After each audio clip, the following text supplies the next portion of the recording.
With me now, former U.S. Ambassador to Ukraine, William Taylor. He is also the Vice President of Russia and Europe at the U.S. Institute of Peace. Ambassador, good to see you.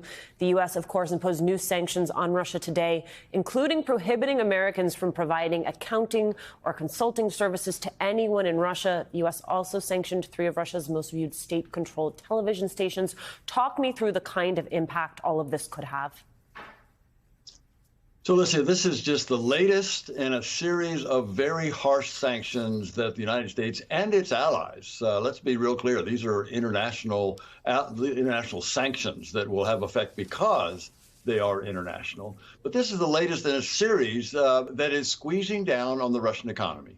The goal here is to take the revenues away from the Russians that enable them to pursue this war, to bring some accountability. You saw the 2,600 members of the military who were sanctioned, the sanctions on media, sanctions on oil and gas companies and their boards.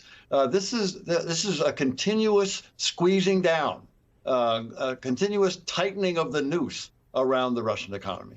Right, and then you layer on top of that, we had the readout from the White House, G7 leaders committed to phasing out or banning the import of Russian oil. 2 questions for you on that. How quickly can that happen? I mean, it's not lost on me that you had some countries saying, well, we'll phase it out, but we can't commit to doing it today. And what kind of additional pressure is that going to put on Russia's economy? Well, it does put pressure on Russia's economy, Lisa. So roughly $1 billion a day go to the Russians from the Europeans for oil and gas. Roughly $1 billion a day is what it's costing Putin to prosecute this war. So there's a real need to cut back and reduce. You asked the right question. How quickly can this happen? Not quickly. The European Union has done amazing work, actually, in terms of getting agreement to take this very hard step.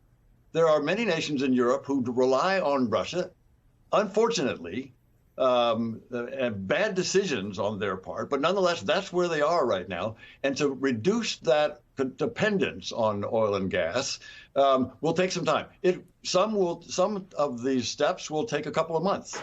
There are some steps that will take until the end of the year. There are a couple of nations that are asking for more time than that. So this will not go into effect right away, but it is a clear signal that we're not, and the Europeans are not, going to count on Russians in the future for oil and gas. You have President Zelensky urging the U.S. to list Russia as a state sponsor of terrorism. Speaker Pelosi says if Russia is not listed as a state sponsor of terrorism, you might as well tear up the list. Your thoughts? She's exactly right. The speaker is exactly right. The terrorism that Putin is undertaking, you just reported these attacks on civilian schools, on civilian maternity hospitals, on civilians out in the open. This is terror. This is terror. This is state-sponsored terrorism. So the speaker is exactly right.